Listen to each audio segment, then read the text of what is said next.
வணக்கம். ஆய்வுக்களம் நிகழ்ச்சிக்கு உங்களை வரவேற்கிறோம். இலங்கை அதிபர் தேர்தல் சர்வதேச அளவில் பல்வேறு தரப்பினரால் உற்று நோக்கப்படக்கூடிய ஒரு தேர்தலாக இருக்கிறது. இலங்கையினுடைய அதிபர் தேர்தல் அரசியல் சட்டத்தை திருத்தி 3வது முறையாக அதிபர் தேர்தலில் போட்டியிடுகிறார் ராஜபக்சே. அவருக்கு எதிராக பொது வேட்பாளராக சிறிசேனா. இருமுனை போட்டியாக மாறியிருக்கூடிய இந்த இலங்கை அதிபர் தேர்தலில் இலங்கை தமிழர்களின் பிரச்சனை எந்த அளவிற்கு பேசப்பட்டிருக்கிறது? இந்த இருவரில் யார் தேர்ந்தெடுக்கப்பட்டால் அது இலங்கை தமிழ் மக்களுக்கு நன்மை பயக்கும்? இலங்கை தமிழ் மக்களை தாண்டி பல்வேறு பிரச்சனைகளில் சிக்கொண்டிருக்கக்கூடிய சிங்கள மக்களுக்கு அது எந்த அளவிற்கு பயன் தரும்? இதில் யாருக்கு வெற்றி வாய்ப்பு என பல கட்டங்களில் இன்றைக்கு பல தளங்களில் விவாதம் நடைபெற்று கொண்டிருக்கிறது. இப்படி ஒரு சூழலில் இலங்கை அதிபர் தேர்தலில் யார் வெற்றி பெற்றால் தமிழ் மக்களுக்கு, குறிப்பாக இலங்கையில் இருக்கக்கூடிய போரினால் பாதிக்கப்பட்ட தமிழ் மக்களுக்கு எந்த அளவுக்கு பயன் தரும் என்கிற கேள்விதான் முதன்மையாக நிற்கிறது தமிழக களச்சூழலில். இந்த விவாத புள்ளியை எடுத்து நாம் இன்றைய ஆய்வுக்களம் நிகழ்ச்சியில் விவாதிக்க இருக்கிறோம். இந்த விவாதத்தில் நம்மோடு தமிழ் தேசம் பத்திரிகையின் ஆசிரியரும் நீண்ட காலமாக இலங்கை விவகாரத்தில் ஆழமான அனுபவம் உள்ளவருமான தோழர் தியாகு, மூத்த பத்திரிகையாளர் ராதாகிருஷ்ணன். இவர் இலங்கையில் நீண்ட காலம் பணியாற்றி அந்த இலங்கை அரசியலை உற்று நோக்கி பல்வேறு முக்கிய பதிவுகளை செய்திருக்கிறார் கடந்த காலங்களில். அதே போன்று முள்ளிவாய்க்கால் சம்பவத்திற்கு பிறகு மலர்ந்த அமைப்பாக இருப்பினும் சர்வதேச அளவில் இலங்கை தமிழர் விவகாரத்தை எடுத்துச் சென்று பல்வேறு மட்டங்களில் வாதாடி வரக்கூடிய மே 17 அமைப்பைச் சேர்ந்த அருள்முருகன் ஆகியோர் நமது அரங்கத்திற்கு வந்திருக்கிறார்கள். தொடர்ந்து விவாதிக்கலாம். திரு தியாகு, உங்களிடம் ஆரம்பிக்கலாம்னு நினைக்கிறேன். இலங்கை அதிபர் தேர்தல், இதில் யார் வெற்றி பெற்றால் இலங்கையில் இருக்கக்கூடிய தமிழ் மக்களுக்கு அது நன்மை பயக்கும் அப்படிங்கிற கேள்விதான் இந்த தேர்தலை ஒட்டி தமிழகத்தில் இதை பற்றி பேசுகிற பெரும்பான்மையான ஒரு கருத்தாக இருக்கிறது. உங்களுடைய கருத்து என்ன? இலங்கை என்று சொல்லுகிற பொழுதெல்லாம் நாம் நினைவில் வைத்துக் கொள்ள வேண்டியது இரு மொழி பேசுகிற இரு தேசிய இனங்கள் வாழக்கூடிய ஒரு நாடு. எனவே பொத்தாம்பொதுவாக இலங்கை என்று ஒன்று இல்லை. இலங்கை இராணுவம் என்றால் சிங்கள இராணுவம், இலங்கை போலீஸ் என்றால் சிங்கள போலீஸ், இலங்கை அரசு என்றால் சிங்கள அரசு, இலங்கை அரசமைப்பு என்றால் சிங்கள பௌத்த அரசமைப்பு. அப்போ இந்த தேர்தலும் சிங்கள அதிபருக்கான தேர்தலை தவிர தமிழர்கள் உள்ளிட்டு அனைத்து இலங்கை மக்களுக்குமான தேர்தல் அல்ல. பெயரளவுக்கு அப்படி இருந்தால் கூட, இவர்களுக்கும் வாக்குரிமை இருந்தால் கூட, போட்டியிடுகிற இரு முக்கிய வேட்பாளர்களுமே சிங்களர்கள். முக்கியமான வேட்பாளர்களை பொறுத்த வரைக்கும் தமிழர்களை அவர்கள் பரிசீலனையில் கூட எடுத்துக்கொள்ளலை. யாரையாவது நிறுத்தலாமாங்கிற யோசனை கூட அங்கு அவர்களுக்கு வரவே இல்லை. இன்னும் சொல்லப்போனால் ஜனநாயகம் என்பது by the people for the people of the பீப்புள்னா, இலங்கையை பொறுத்தவரை சிங்களர்களை பொறுத்தவரை by the Sinhalese for the Sinhalese of the Sinhalese, சிங்களர்களால் சிங்களர்களுக்காக சிங்களர்கள் நடத்துவது தான் அங்கே ஜனநாயகம். எனவே இந்த அதிபர் தேர்தல் மட்டுமல்ல, இதுவரை இலங்கையில் நடந்திருக்கிற அதிபர் பதவிக்கான பிரதமர் பதவிக்கான எந்த தேர்தலிலும் தமிழர்களுக்கு எந்த பயனும் விளைந்ததில்லை. இது வேறு விதமாக இருப்பதற்கான வாய்ப்பும் இல்லை. தமிழர்களை பொறுத்தவரை இந்த தேர்தல் நன்மை பயக்காது அப்படின்னு எடுப்பிலேயே அதை மறுத்தர முடியுமா? அதை எப்படி மறுக்க முடியும்? ஒரு நாட்டில் பெரும்பான்மை இருக்கிறது, சிறுபான்மை இருக்கிறது, சிறுபான்மை அதிகாரங்கள் இருக்கிறது, பெரும்பான்மை அதிகாரங்கள் இருக்கிறது. சிறுபான்மையினர் எந்த ராஜ்யத்தில் ஆனாலும் அது போராடித்தான் பெற வேண்டும் என்ற சூழ்நிலை தான் எங்கும் உள்ளது.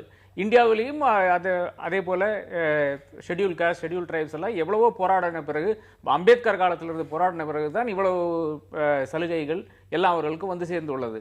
அப்படி பார்ப்போமே ஆனால் நிச்சயமாக தமிழர்கள் கலந்து கொள்ள வேண்டிய ஒரு தேர்தல் தான் இது. ஏனெனில் 2009க்கு பிறகு ஒரு 5 வருட காலம்தான் முடிந்திருக்கிறது. பிரபாகரனுடைய அந்த எல்டிடி அமைப்புக்கு மறைவுக்கு சேஷம் ஒரு 5 வருட காலம்தான் ஆயுள்ளது. இப்போது it is all the more important that Tamils confide and have confidence in the Sri Lankan system.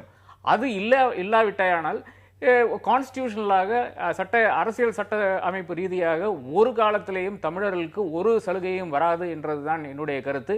இதே முன் காலங்களில் ஜிஜி பொன்னம்பலம், அதுபோல சிவாஜிலிங்கம், 2010 சிவாஜிலிங்கம் கூட இந்த அதிபர் தேர்தலுக்கு கண்டஸ்ட் செய்துள்ளார். அவர்களுக்கு தமிழர்களுடைய ஓட்டே வரவில்லை.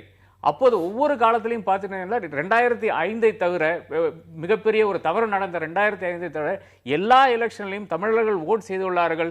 அது எல்லாம் சிங்கள கேண்டிடேட்ஸ் ஆகத்தான் இருந்துள்ளார்கள். அந்த கேண்டிடேட்ஸ் மேல் இவங்க நம்பிக்கை வைத்து ஓட் செய்துள்ளார்கள். அதனுடன் அது செய்யாவிட்டால் அவர்களுக்கு இந்த சின்ஹலா, அந்த ஸ்ரீலங்கன் ஸ்டேட்டில் நம்பிக்கை இல்லை என்ற ஒரு துவனி வந்துவிடும். அது வந்துவிட்டால் அப்புறம் it is easy to marginalise them even further. இல்லை, இந்த இடத்துல ஏற்கனவே மே 17 இயக்கம் இந்த தேர்தலை புறக்கணிக்கணும் அப்படி அறிவிப்பை பகிரங்கமாக வெளியிட்டுட்டீங்க. அதை நோக்கி இயக்கங்கள் நடத்திட்டு இருக்கீங்க. இப்படி ஒரு சூழலில் இதை எந்த அடிப்படையில் இவ்வளவு வலுவாக நீங்கள் புறக்கணிக்க வேண்டும்ங்கிற கோரிக்கை முன்வைக்கிறீங்க? ஒன்று 76 வந்து வட்டுக்கோட்டை தீர்மானம் வந்து 98.8% வந்து தனித்து இயங்க வேண்டும் இல்லை தனித்தமிழ் ஒன்றே தீர்வுன்னு வந்து ஒரு முடிவு வைக்கப்பட்டது. 76க்கு பிறகு 78 ஒரு அமெண்ட்மெண்ட் கொண்டு வராங்க ஸ்ரீலங்காவில். அது வந்து இதன் தீர்மானத்தை மையப்படுத்தி வருகிறது. இரண்டாவது ஆயுத போராட்டங்கள் வருது, அது டிஃபேக்டோ ஸ்டேட் என்ற அந்தஸ்துக்காக வந்துதான் பேச்சுவார்த்தை நகர்த்தப்படுது. இதெல்லாம் ஒரு சுருக்கமான வரலாறு. குறிப்பாக இலங்கையினுடைய அரசமைப்பு சட்டம் என்பது கடந்த 60 ஆண்டுகளாக தமிழர்களை உள்ளடக்கியதாக இல்லை, அவருடைய உரிமை சார்ந்து உள்ளடக்கியதாக இல்லை.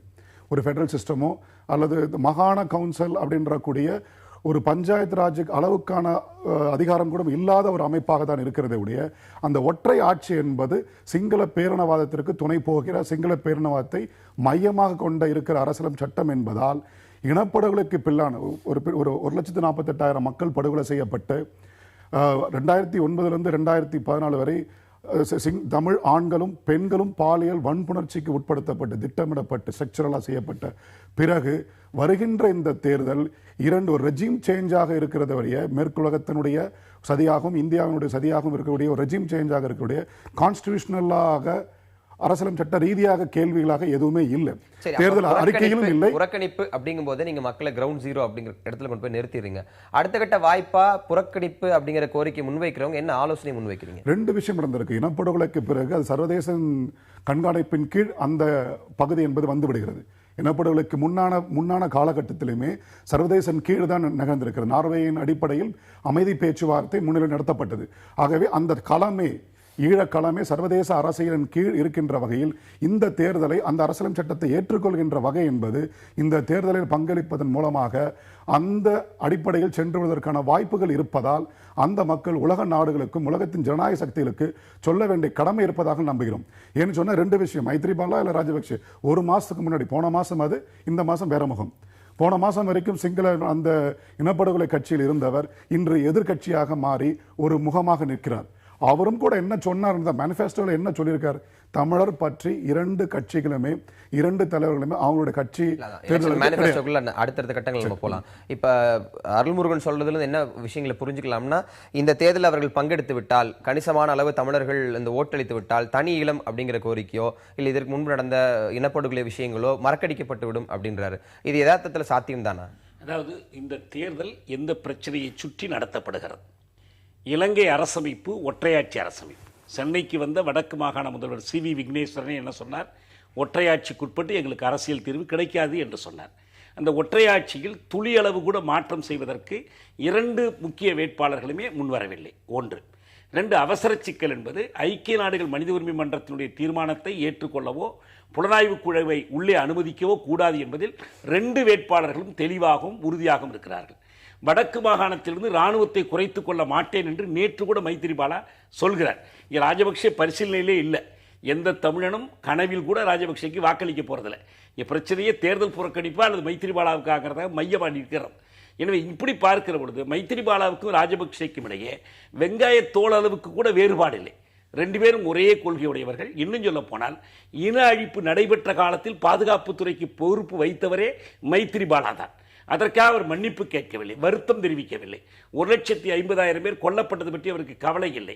இசைப்பிரியா வதைக்கப்பட்ட போது மைத்திரிபாலா பாதுகாப்புத்துறை அமைச்சர், ராஜபக்சே அதிபர். பச்சிலம் பாலச்சந்திரன் கொல்லப்பட்ட போதும் அதே போலத்தான்.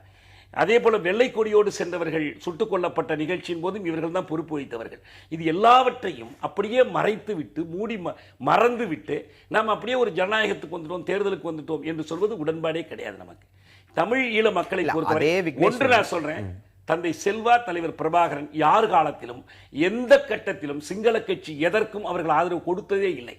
அவர்களுக்கு பிறகுதான் இந்த குழப்படி வந்தது. 2005 அவர்கள் தவறு செய்யவே இல்லை.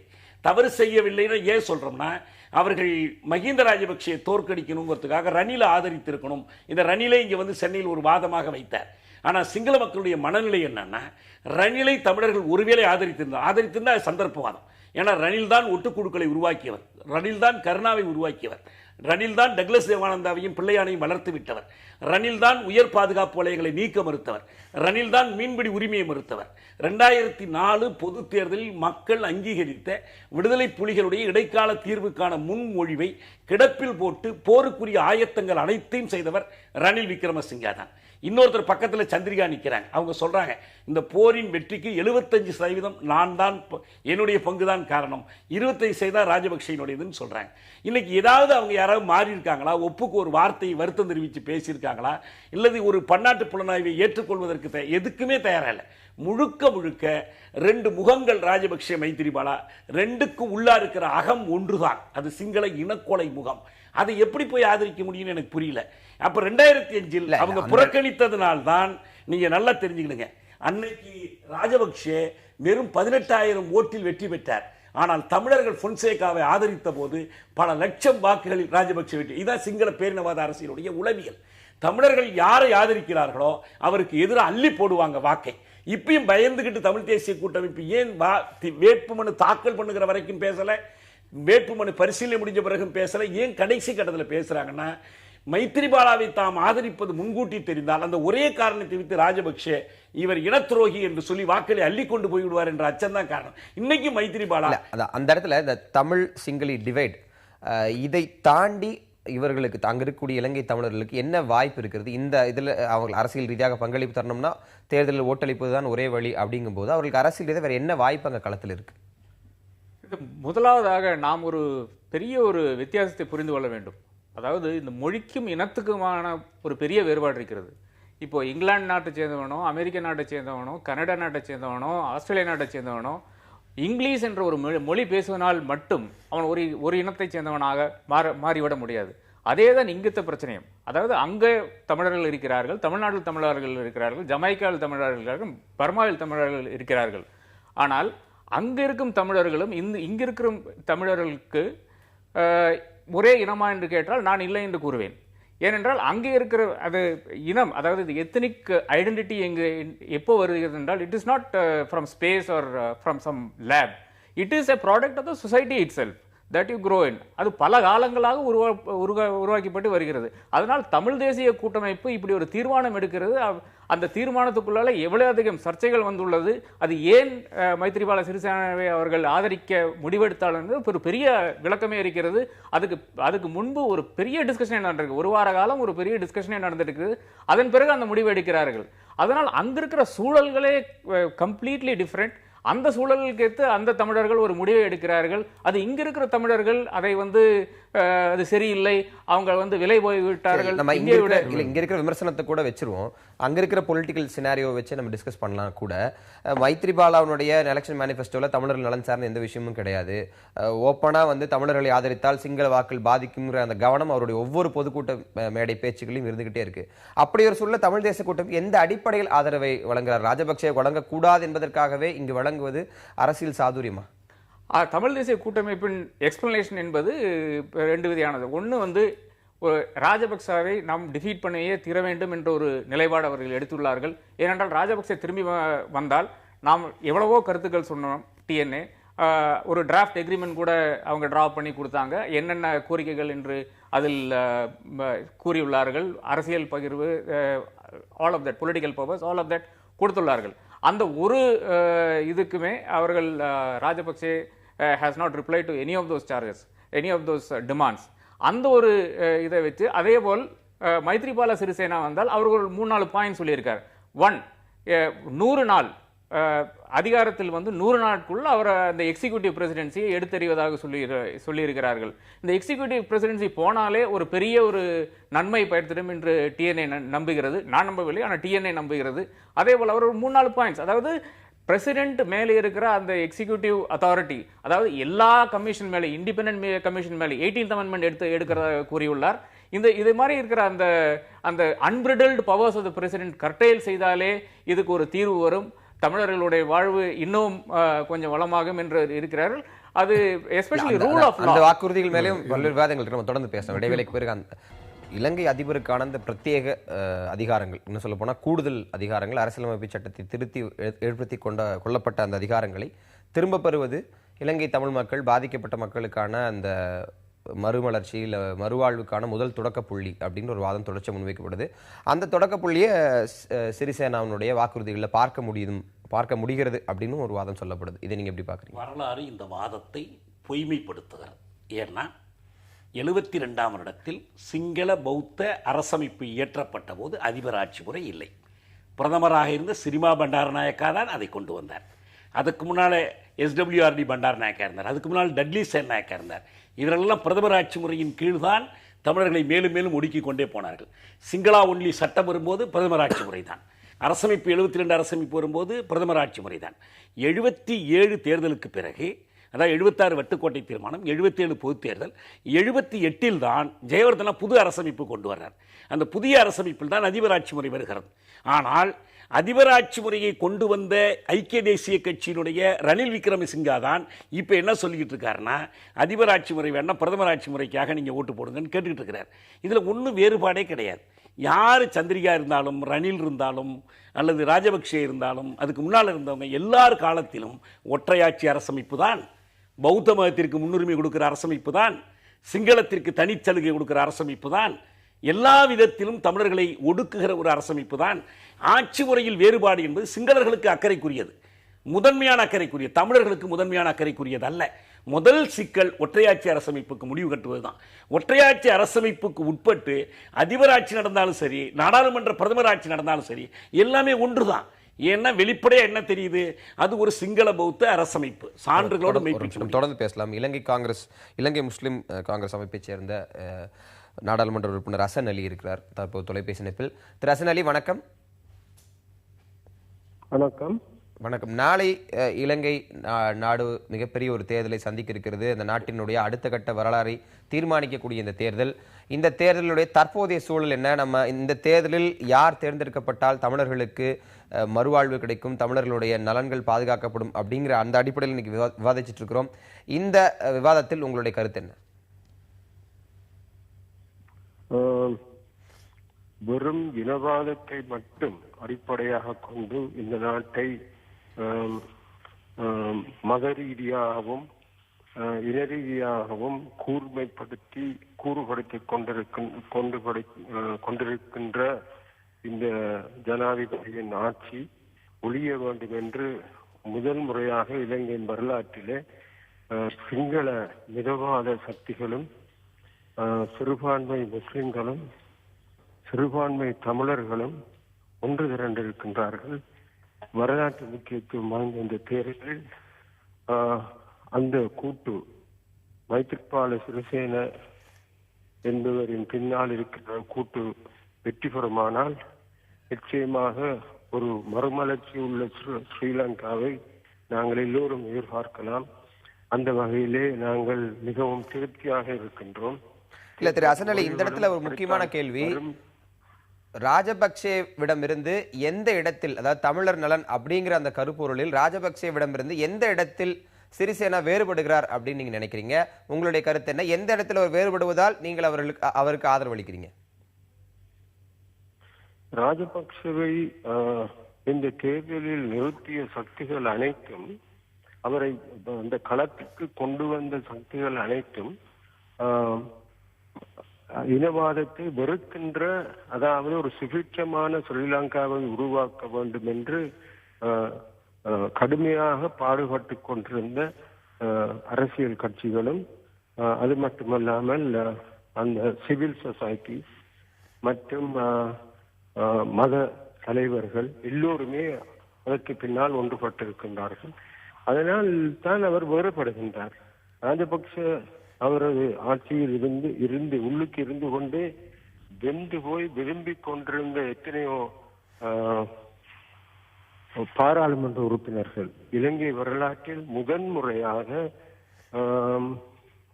28 பாராளுமன்ற உறுப்பினர்கள் அரசாங்கத்திலிருந்து வெளியேறி இருக்கின்றார்கள். இது இலங்கை வரலாற்றிலே ஒரு புதிய சம்பவமாகும். அது மட்டுமல்லாமல் இந்த வெளியேறியவர்களில் அதிகமானவர்கள் மிதவாத சிங்கள தலைவர்களும் சிறுபான்மை சமூகங்கள், அரைவாசிக்கு மேற்பட்டவர்கள் சிறுபான்மை சமூகத்தை சேர்ந்த பாராளுமன்ற உறுப்பினர்கள். எனவே இது ஒரு வித்தியாசமான ஒரு விடயமாகும். எனவே இந்த வகையிலே ஒரு புதிய மறுமலர்ச்சியை உருவாக்க வேண்டும் என்பதற்காக இந்த வெளியேற்றம் நடந்திருக்கின்றது. அது நிச்சயமாக வெற்றி பெறும் என்பதில் நாடு முழுவதும் இப்பொழுது நம்பிக்கொண்டிருக்கின்றது. சரி, நன்றி திரு ஹசன் அலி. அடுத்து ஆனந்த் பாலகிருஷ்ணன் என்கிற தமிழ் பத்திரிகையாளர் தற்போது இணைப்பில் இருக்கிறார். வணக்கம் திரு ஆனந்த். வணக்கம், நான் பேசுற கேக்குதுங்களா? வணக்கம். வணக்கம். வணக்கம். நாளை இலங்கை தேர்தலை சந்திக்க இருக்கிறது. இப்படி ஒரு சூழலில் வெற்றி வாய்ப்புகள் எப்படி இருக்கின்றன? இந்த இருமுனை போட்டியில் யாருக்கு வெற்றி வாய்ப்பு இருப்பதாக உங்களுடைய சமீபத்திய தகவல்கள், அந்த தகவல் தரவுகள் எல்லாம் சொல்லுது? பலதரப்பட்ட ஆய்வுகள் தற்போது வெளிவந்த வண்ணம் இருக்கின்றன. தற்போது கிடைக்கின்ற ஆய்வுகளின் அடிப்படையிலே இங்கு ஒரு கடும் போட்டி நிலவுவதையே நாம் அவதானிக்கக்கூடியதாக இருக்கின்றது. இருந்த போதிலும் வடக்கு கிழக்கிலே தமிழ் பேசும் மக்கள், தமிழர்களும் முஸ்லிம் மக்களும் வாழ்கின்ற பிரதேசங்களிலே பெரும்பாலான வாக்குகள் பெரும்பாலும் பொது எதிரணி வேட்பாளர் மைத்ரிபால சிறிசேன அவர்களுக்கே கிடைக்கக்கூடிய வாய்ப்புகள் இருப்பதாக அந்த பிரதேசத்திலிருந்து நமது செய்தியாளர்கள் மூலமாக நாம் அறியக்கூடியதாக இருக்கின்றது. ஏனெனில் அந்த பிரதேசத்திலே தமிழ் முஸ்லிம் கட்சிகளை, அதாவது தமிழ் முஸ்லிம் மக்களை பிரதிநிதித்துவப்படுத்துகின்ற அனைத்து கட்சிகளுமே இங்கு மைத்ரிபால சிறிசேனவுக்கு ஆதரவாகவே தமது பிரசாரத்தை முடுக்கிவிட்டிருக்கின்றன. இபிடிபி என்ற ஈழ மக்கள் ஜனநாயக கட்சி மாத்திரமே இங்கு மஹிந்த ராஜபக்சவுக்கு ஆதரவாக பிரசாரங்களை எடுத்து வருகின்ற நிலையிலே இங்கு வடக்கு கிழக்கு பிரதேசம், அதாவது தமிழ் பேசுகின்ற மக்கள் செறிந்து வாழ்கின்ற வடக்கு கிழக்கு பிரதேசத்திலே மைத்ரிபால சிறிசேனவுக்கு பெருமளவிலான வெற்றி வாய்ப்புகள் இருப்பதாக தெரிகின்றது. அதே சமயம் முழு இலங்கையுமே நாம் எடுத்துக் கொள்வோமே ஆனால் நாட்டு மக்களிடையே ஒரு மாற்றம் கட்டாயம் தேவை என்ற ஒரு அபிப்பிராயமே தற்போது பரவலாக நிலவி வருவதை நாம் காணக்கூடியதாக. வடக்கு கிழக்கினுடைய வாக்குகளை பொறுத்து இந்த வெற்றி வாய்ப்புகள் அமையும் அப்படின்னு நம்ம எடுத்துக்கலாமா? வடகிழக்கில் மட்டும் மஹிந்த ராஜபக்சேவுக்கு அதிருப்தி இருக்கிறது, மற்ற இடங்களில் ஆதரவு இருக்கிறது அப்படிங்கிற நிலை காணப்படுதா? இல்ல ஒட்டுமொத்த தேசத்திலும் ஒரு வகையான அதிருப்தி என்பது மஹிந்த ராஜபக்சேவுக்கு எதிராக இருக்கிறது அப்படின்னு எடுத்துக்கலாமா? இங்கே அவர் மீதான அதிருப்தி என்று கூறுவதை விட இதுவரை காலமும் இடம்பெற்ற ஜனாதிபதி தேர்தல்களிலே அவர் 2 தடவை போட்டியிட்டிருக்கின்றார். அதாவது 2005ஆம் ஆண்டு, 2010ஆம் ஆண்டு ஜனாதிபதி தேர்தல்களிலே அவர் போட்டியிட்டிருக்கின்றார். இந்த தேர்தலின் போது அவர் இலங்கையிலே இந்த உள்நாட்டு யுத்தத்தை முடிவுக்கு கொண்டு வந்ததே ஒரு முக்கியமான தனது பிரசாரமாக அவர் முன்வைத்திருந்தார். ஆனால் இந்த தடவை அப்படியான ஒரு பிரசாரத்தை அவரால் முழு அளவிலே மேற்கொள்ள முடியாத நிலை காணப்படுகின்ற நிலையிலே மக்கள் ஒரு மாற்றத்தை விரும்புகின்றார்களாக இருக்கின்றார்கள். எனவே அவர் மீது அதிருப்தி என்று கூறுவதை விட மக்கள் ஒரு முழுதான ஒரு அரசியல் மாற்றத்தை விரும்புகின்ற நிலையிலே அவர் ஒரு கடும் போட்டியை இத்தடவை எதிர்நோக்கி இருக்கின்றார் என்பதையே என்னால் கூறக்கூடியதாக இருக்கின்றது. கண்டிப்பாக. இணைப்பிலிருந்து உங்களுடைய கருத்துக்களை நன்றி திரு ஆனந்த். தற்போது நமது இணைப்பில் சிவராஜா, இலங்கை அதிபரின் ஊடக தொடர்பாளர் இருக்கிறார். அவரிடம் பேசலாம். திரு சிவராஜா, வணக்கம். வணக்கம் ஐயா அவர்களே. நாளைக்கு ஒரு மிகப்பெரிய தேர்தலை இலங்கை சந்திக்க இருக்கிறது. இப்படி ஒரு சூழலில் அங்கு இருக்கக்கூடிய வெற்றி வாய்ப்புகள் எந்த அளவுக்கு இருக்கின்றன? குறிப்பாக மஹிந்த ராஜபக்சனுடைய வெற்றி வாய்ப்புகள் குறித்த தகவல்கள் உங்களிடம் என்ன இருக்கின்றது? ஜனாதிபதி மஹிந்த ராஜபக்ச அவர்களை பொறுத்தவரை கடந்த தேர்தலில் அவர் எப்படியான ஒரு எதிர்ப்பை சந்தித்தாரோ அதே போல ஒரு எதிர்ப்பை அவர் இந்த முறையும் சந்தித்திருந்தாலும் கூட தென்னிலங்கையில் அவருக்கான ஆதரவில் எந்தவித பின்னடைவும் ஏற்பட்டதாக கருதிவிட முடியாது. ஏனென்றால் ஏற்கனவே நடத்தப்பட்ட சில கருத்து கணிப்புகள் கூட அதனை உறுதிப்படுத்தி இருக்கின்றன. எனவே அவருக்கான வெற்றி வாய்ப்பு பிரகாசமாக இருக்கின்றது என்றுதான் சொல்ல வேண்டும். இல்ல, நீங்க தென்னிலங்கை அப்படின்னு ரொம்ப கவனமா அந்த வார்த்தையை பயன்படுத்தும் போது இப்ப வடக்கு கிழக்கில் ராஜபக்சேவுக்கான வாக்குகள் சரிந்திருக்கின்றன அப்படின்னு எடுத்துக்கலாமா? சரிந்து இருக்கின்றது என்பதை விட நீங்கள் கடந்த தேர்தலை எடுத்துக்கொண்டால் கூட இதே தமிழ் தேசிய கூட்டமைப்பு மற்றும் ஸ்ரீலங்கா முஸ்லிம் காங்கிரஸ் போன்ற அந்த சிறுபான்மை துருவங்களான அந்த சக்திகள் அப்போதும் கூட ஜனாதிபதி அவர்களுக்கு எதிராகத்தான் தேர்தலில் நின்றார்கள், ஆதரவை அளித்தார்கள். அதே போன்ற ஒரு நிலைமைதான் இந்த முறையும் உருவாக்கி இருக்கின்றது. எனவே அப்போதுள்ள அதே நிலைமைதான் இங்கே தென்னிலங்கை இருக்கின்றது என்றபடியால் தான் நான் அவ்வாறான ஒரு கருத்தை உங்களிடம் தெரிவித்தேன். இல்ல, இல்ல கடந்த முறை இருந்த அந்த டிவைட், இலங்கை அதிபர் மஹிந்த ராஜபக்சேவுடன் இருந்த சக்திகள் பிரிந்து அவருக்கு எதிராக களம் கண்டதை விட இந்த முறை பல முக்கியமான நபர்கள், குறிப்பாக 28 நாடாளுமன்ற உறுப்பினர்கள் ராஜினாமா செய்திருக்கிறார்கள். ஒரு பொது வேட்பாளர் என்கிற அந்த அணியில் அனைவரும் இணைந்திருக்கிறார்கள். இது நிச்சயம் ஒரு கடுமையான போட்டி ஏற்படுத்தாது அப்படின்னு நீங்க எப்படி சொல்ல முடியும்? நீங்கள் கடந்த முறையை விட இந்த முறை ஒரு பெரிய போட்டி உள்ளது என்று இலகுவாக கருதிவிட முடியாது. என்றால் கடந்த முறை அப்போது போர் வெற்றியில் இருந்த போது அதற்கு பொறுப்பாக வழிநடத்திய இராணுவ தளபதி அவர்களை தமிழ் தேசிய கூட்டமைப்பும் ஸ்ரீலங்கா முஸ்லிம் காங்கிரசும் ஆதரித்திருந்தது.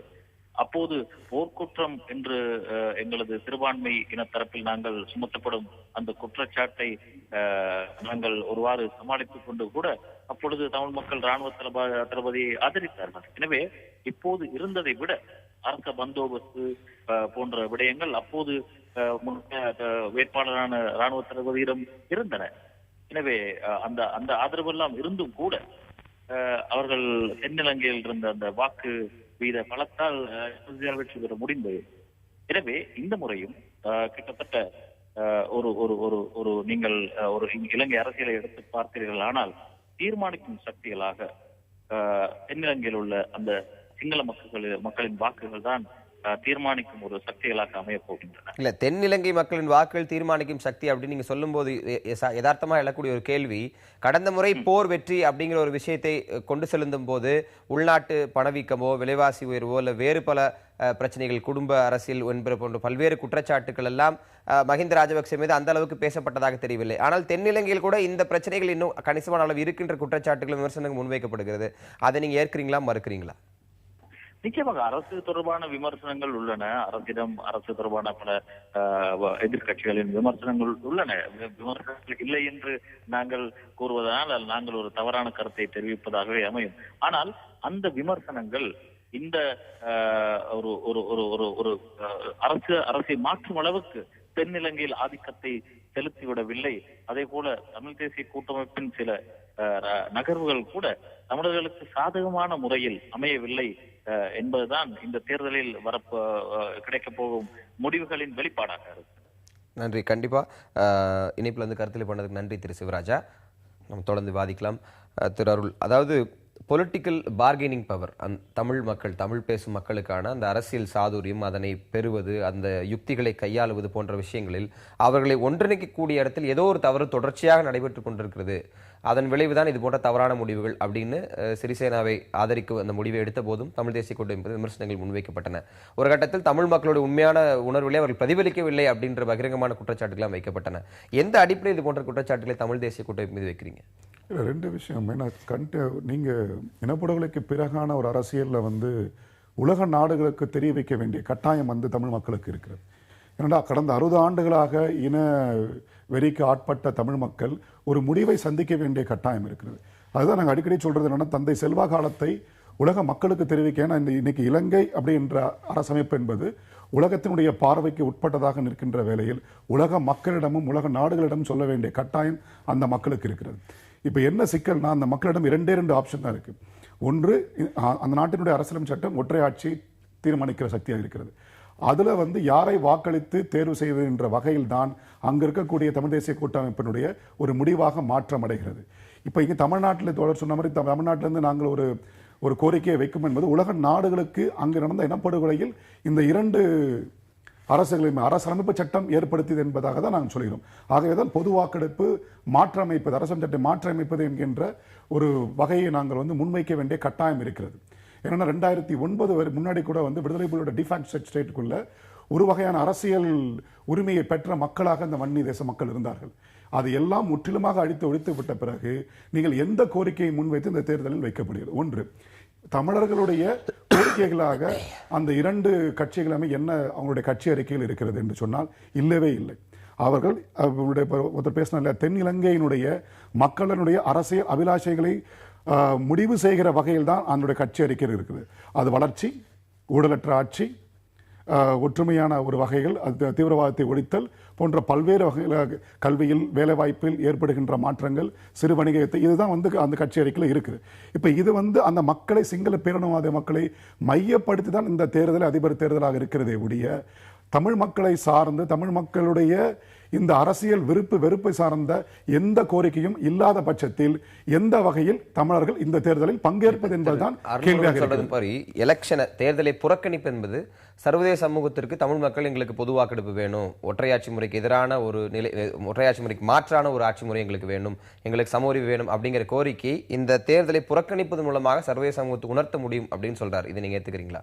அது நிச்சயமாக ஏற்றுக்க முடியாது. ஏனென்றால் இந்த மக்கள் பிரச்சனை என்று வரும்போது இதில் சிங்களர்கள் இப்போ பொதுவாகவே இந்த டிபேட்லையானாலும் சரி, ஜென்ரலாக தமிழ்நாட்டில் நடக்கிற டிபேட்லையெல்லாம் எல்லா சிங்களர்களும் இனப்படுகொலைக்கு கூட நின்றார்கள், எல்லா சிங்களர்களும்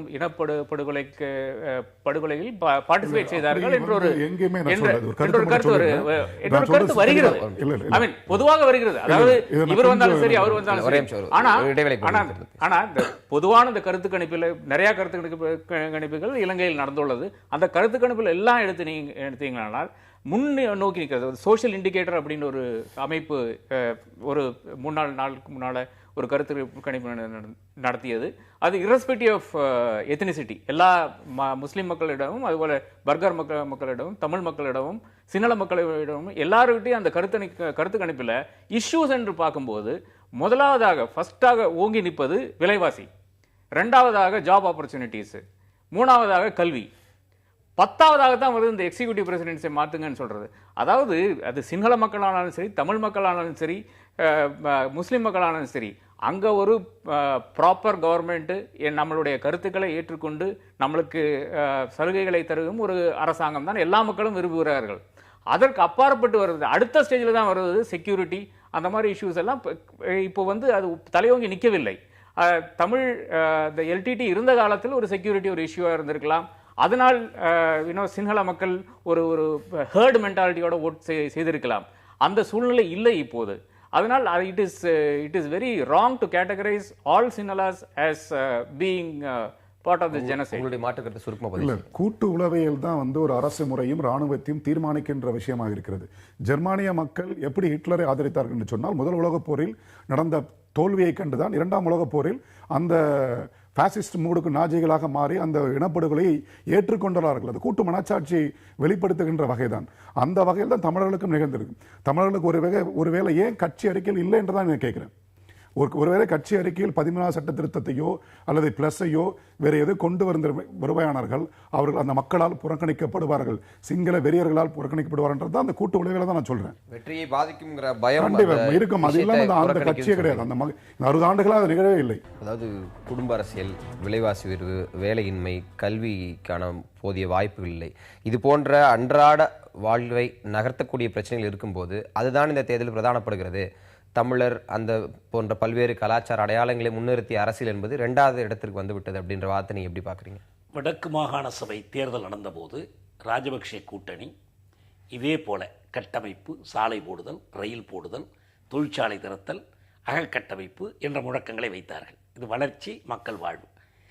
இந்த தமிழ் தேசிய கூட்டமைப்பு இவர்கள் முன்வைத்த முழக்கங்கள் தன்மானம், எங்களுக்கான தன்னாட்சி, தேசியம், எங்களுக்கான தனி அதிகாரம், கூடுதல் அதிகாரம், இதையெல்லாம் இவர்கள் முன்வைத்தார்கள். 75% வாக்குகள் ராஜபக்சேயினுடைய வளர்ச்சி முழக்கத்திற்கு எதிராக விழுந்தன. நீங்கள் யாரை ஆதரிச்சு விழுந்தனா வேற யாரையும் ஆதரிக்க முடியாதுங்க. இதான் இங்கே முக்கியமானது. தமிழ் மக்களை பொறுத்தவரை தான் நான் பேசுகிறேன், ஒட்டுமொத்த இலங்கைன்னு பேசவே கூடாது. 2வது, தமிழர்களை சிறுபான்மை என்று அழைப்பதும் தவறு.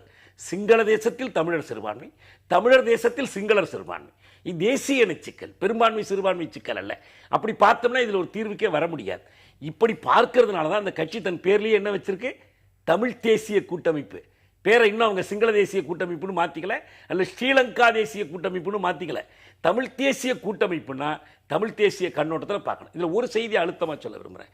நம்ம அந்த இலங்கையிலிருந்து பேசிய அந்த இஸ்லாமியர் சொன்னாரே, மிதவாத கட்சிகள் இங்கே சேர்ந்திருக்காங்கன்னு. அவர் பொதுபல சேனா அங்கே சேர்ந்திருக்கிறத சொல்றார். ராஜபக்சேயினுடைய இனக்கொலைக்கு பக்கபலமாக இருந்த ஜத்திக ஹேல உரிமையாவும் ஜனத்த விமுக்தி பெரமுனாவும் இவரோடு நிற்கிறாங்க. அமைச்சராக இருந்தவரை இவர் தீவிரவாதி, அமைச்சர் பதவியை விட்டு இவங்க பக்கம் எதிர்த்து வந்த உடனே இவர் மிதவாதியை ஒரே நாளில் மாறிடுவாரா? அதெல்லாம் சும்மா, அதெல்லாம் ஒன்றும் கிடையாது. இவருடைய மிதவாதினா இவர் முன்வைக்கிற முழக்கங்கள் அந்த மிதவாதத்தை காட்டணும். இங்கே பிரச்சனை வந்து சிங்களர்களுக்கு வேறு பிரச்சனைகள் இருக்கு, தமிழர்களுடைய பிரச்சனைகள் வேறு. தமிழர்களுடைய அடிப்படை சிக்கலுக்கோ உடனடி சிக்கலுக்கோ எந்த தீர்வையும் முன்வைக்காமல் இருக்கிற பொழுது இவர்களா கற்பனை செய்து கொண்டு இது வந்தால் நல்லது. இப்ப சம்பந்தம் என்ன சொல்றாரு தெரியுங்களா, நாங்க 72ஆம் வருஷ அரசியலுக்கே திரும்பி போயிட்டோங்கிறார். ஏன் 76, 83, 2009 எதுக்கு நினைவுபடுத்திட்டு இருக்கிறீங்க? 72க்கு போயிட்டோம் என்ன அர்த்தம்? ஒன்றுபட்ட இலங்கைக்குங்கிற முடிவுக்கு போயிட்டோம் என்ற முடிவுக்கு போயிட்டார். அப்படி முடிவுக்கு போனதற்கு பிறகு வட்டுக்கோட்டை தீர்மானத்தை பற்றியோ 77 தேர்தலை பற்றியோ 2004 பற்றியோ அவருக்கு பேசுறதுக்கு எந்த உரிமையும் கிடையாது. அதுவே உங்களுக்கு இறுதி கருத்து எடுத்து உங்களுக்கு இறுதி கருத்து 2002, 2003 எப்படி ரணிலும் சந்திரிகாவும் ஒரு கோஹாபிடேஷன் பார்லிமெண்ட் பிரெஞ்சு ஸ்டைலில் வந்ததோ அந்த ஒரு பீரியடில் தான் எக்கானமி லுக்டப்பு, ஃபாரின் டெட் கம்மியாயிடுச்சு ஸ்ரீலங்காவில். இலங்கை இனப்பிரச்சனைக்கு ஒரு தீர்வு வரை எட்டு நின்ற ஒரு சூழல் அது.